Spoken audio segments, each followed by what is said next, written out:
Well, hey everybody, welcome to the Get The Rant podcast. I'm so happy to be here, back with you guys again. Man, it has been just a chaotic time in the United States of America. As you know, TikTok demonetized me for using my free speech, my First Right Amendment, which has really sucked, but I'm going to get through it. So I encourage you to check out the Get The Rant website at gettherant.com. It's important for free speech, and thank you to all of you who have already gone to the website and left a tip there for me and bought me a coffee to support this channel. But we have a lot to fucking talk about now. So this week, Stephen Miller was on CNN doing a live interview, and he let the cat out of the bag of what the Trump administration believes that they have the authority to do by saying that Trump, under the Title 10, has plenary authority, which means absolute power, absolute authority, no checks, no balances. He can do whatever the hell he wants. We know that's not true. But now we know that since Stephen Miller had this slip up, we know what their thinking is. I mean, we've always suspected that. We've always known that they actually believe that Trump has the power to do whatever the hell he wants as president. But now, in that slip, he admitted it. And it's funny because in that slip, he just went silent, tried to pretend like there was some type of technical difficulties going on. But we know that's not true. He didn't even say anything. He wasn't moving his lips. He wasn't signaling that they were having some type of technical difficulty. And so we know it's all bullshit.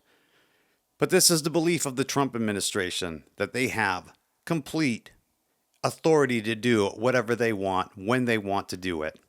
And that is why we see all of this shit happening in this country, because Trump no longer cares what the court says. Trump no longer cares what the American people overwhelmingly say.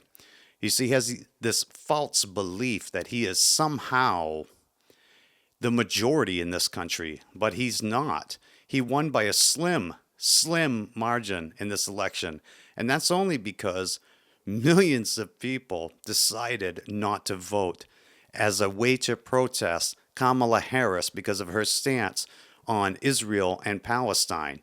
But now I bet you they're fucking regretting that non-vote as we watch the Trump administration completely side with Israel, completely side with Netanyahu, and is just allowing Israel to completely take over that land with that genocide. I bet you they wish they could go back in time and vote now. But this is what the Trump administration believes, that they have all authority, that they can just send in troops, do whatever the hell they want, use ICE as their private fucking Gestapo to where they can shut down free speech, to where they can shut down dissenting voices. This is what Trump believes. This is what the Trump administration believes. This is exactly what they are doing. And when all of this is all said and done, there will be hell to pay, because there will be a day of reckoning. There will come a time when Trump and his entire administration, Stephen Miller, Pam Bondi, Tom Homan, Marco Rubio, and all of these people who are placating to this man will pay. They are on a one-way ticket to fucking prison, and they know it. The walls are closing in. The walls are closing in on this administration, and they are closing in fast, and Trump is getting scared. He knows the jig is up, and that's why he's accelerating everything so quickly now. He is gunning for a civil war in this country. The so-called president wants to see dead Americans in the street. He wants his National Guard, the federalized National Guard anyway, and his ICE agents to be gunning people down. This man wants a civil war so bad. And why he wants a civil war, that I couldn't tell you, because he's not going to win if that's what happens. His side is going to fucking lose. And right now, Trump is freaking out. He's freaking out because his supporters are abandoning him.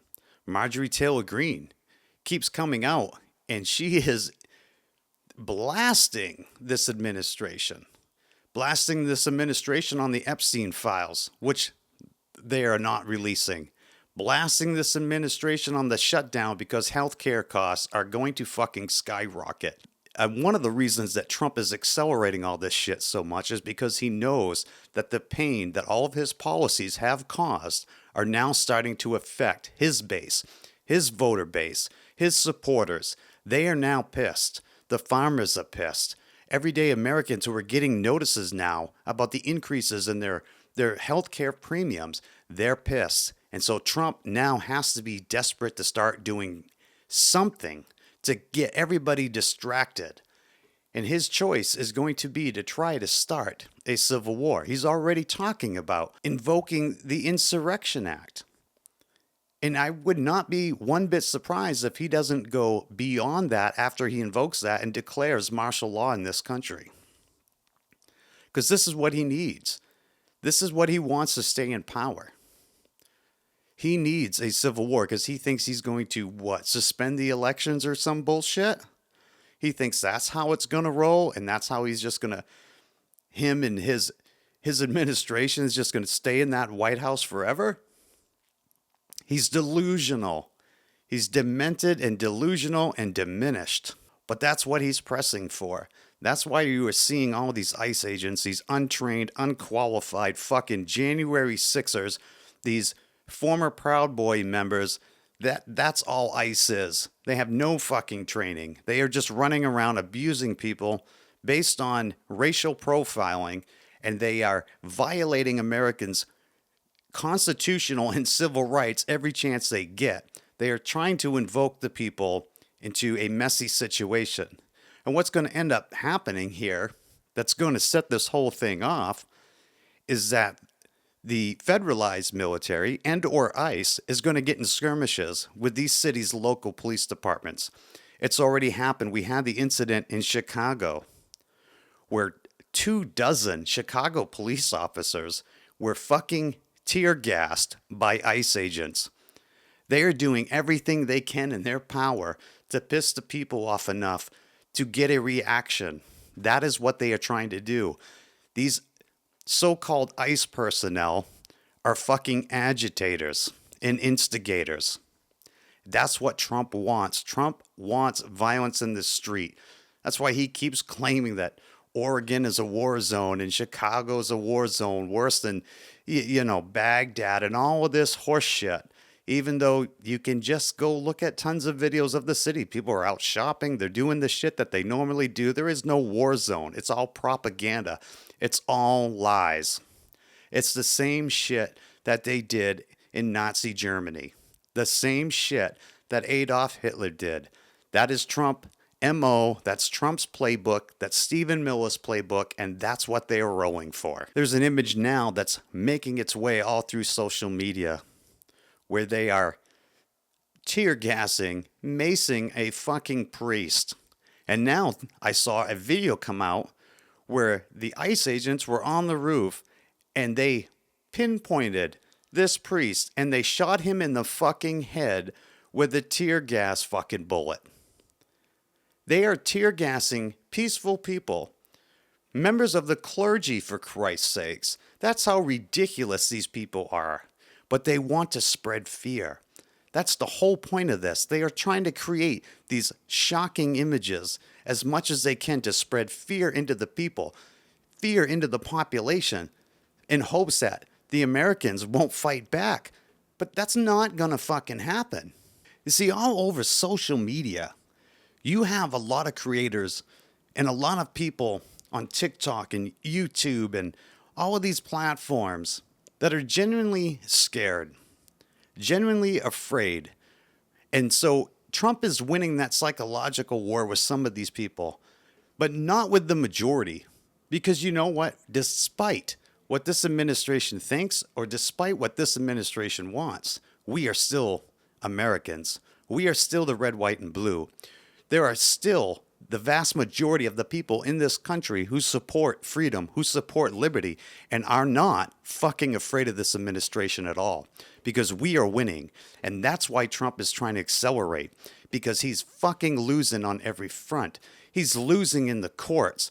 He's losing his supporters. He's losing his reputation around the world. And so now he's getting scared. The walls are closing in and he's pissed. His administration is afraid because the people have the power. They're afraid of these Epstein files coming out because we all know the fucking truth that this motherfucker is in them and he's in them deep. We know it. Everybody knows it. Why were they evading it so bad if he's not? The look of guilt is all over them. Pam Bondi has her hearing, her congressional hearing, and deflects and refuses to answer any of their questions, especially when it comes to Epstein. And instead, she insults the senators. They have this whole thing now called the Purple Revolution that MAGA people who have defected from Trump's little camp and now are calling on Democrats and MAGA supporters to come together to oust Donald Trump. He knows he's losing the support. And so he wants this war. He thinks he can win this war, but there's no way in hell he would ever win a civil war in this country. This is a nation of 340 million people. Think about that. The numbers are astronomical. And there are no clear lines in the sand. There are no fucking uniforms. You see, and that's what they're already amping up for. Why do you think fucking ICE is not out there like a normal police officers looking like professional people? No, they're in fucking masks. They have no badges on their outside. They're not identifying themselves. You see, that's the kind of tactics right there. And they're using it to instill fear. But the American people have that same goddamn tactic by default on their side because they don't have a uniform. And not to mention, this is not like the first Civil War where there was North versus the South and there was clear lines in the sand. Here, nowadays, you have in every single state, in every single city, you have Democrats that live with Republicans. So I don't know if this is going to end in violence in the street like the Trump administration wants, or if the Republican Party is going to grow a set of balls and do something with Trump, start voting to impeach and remove him or not. Who knows where this is going to go, but it's going to come in a hurry. We're going to find out quickly. And then Trump was on TV today boasting that he got rid of the freedom of speech on camera, on video, talking about how he got rid of freedom of speech because he thinks that by signing his executive order to make it illegal 1 year in jail for burning the flag, he thinks that's law. This man is truly demented. He doesn't know shit about this country or shit about our government. He thinks his executive orders are law. And he actually admitted to it. And he actually said it in his own words. We got rid of the freedom of speech. There you have it, folks. You have a president who wants to get rid of your Constitution, who wants to get rid of your constitutional rights. Fuck this guy. Fuck this guy and fuck his entire administration that goes along with this bullshit. And then you have Curtis Yarvin, the man who supposedly is fueling people like Peter Thiel, who is in turn fueling like the Trump administration with all this agenda to turn this into some kind of fucking tech oligarchy. It is reported now that he has fled the fucking country because Trump is failing and he sees the backlash coming. The people are not going to stand for this bullshit. Although Stephen Miller and Donald Trump like to talk so goddamn tough while they're on TV and try to make the American people afraid, but freedom and liberty is in our fucking blood. And so he's got an issue there. Hopefully, if he had a brain cell in his fucking demented head, he would cool his jets and bring everything to a screeching halt. But we all know Trump's not going to do that. He's not going to slow this train down. And I don't even know if he could. I don't know if Trump could even slow this train down because he gave staggering power to these so-called ICE agents. And I'm not talking about the real ICE agents, because there are real ICE agents who, uphold this country's values. But I'm talking about all these ICE agents that he has given power to, who they're not law enforcement. They have no training. They're just a bunch of goons. I'm talking about those ones. He gave them unstaggering power to harass American citizens. And, there's always a tipping point, right? Where a group gets going too much. They get heightened with all of this violence and all of this craziness. And then once they reach this explosive point, there's no more reeling them back in, right? It's just like in a mob. Once everything escalates to a certain height, it's almost impossible to bring them back down to a normal level. So I don't think that Trump himself could even reel this back in anymore. But we have a president who wants a civil war. That's insane to even think about. It's insane to even say that a United States president actively wants the military and ICE agents to be killing its own citizens. But that's where we are. That's the reality of the situation. He seems like he is hell-bent on destroying this nation and setting himself up to be the next, I don't know, Putin, Saddam Hussein. That's what he thinks. But it's not going to happen in America. He would not win this battle for freedom. He will not win this battle for liberty. It's just not going to happen. The people of this country love freedom. Real Americans, real patriots love liberty. We stand by the red, white, and blue. But the walls are closing in on the Trump administration. And they are closing in fast. But the American people are resilient and strong. And they're not going to fail. And the people are not going to lose. Sure, it might get bad. It might get ugly. But Trump, he knows the floor is falling out. His own supporter base is leaving him because he has screwed even the people who helped to get him elected. So we have crazy times ahead of us, folks. It's going to be a wild ride. It's going to be interesting to watch. It's going to be dark, but there's also a lot of hope and no reason for fear because freedom and liberty always will prevail. This is Grim with Get The Rant. Thank you for joining me here at this week's podcast. I look forward to talking to you all again soon. Please visit gettherant.com. Check out the website, check out the videos and the written articles. And if you'd like to support free speech, be sure to leave a tip. I will see you all here again in a few days.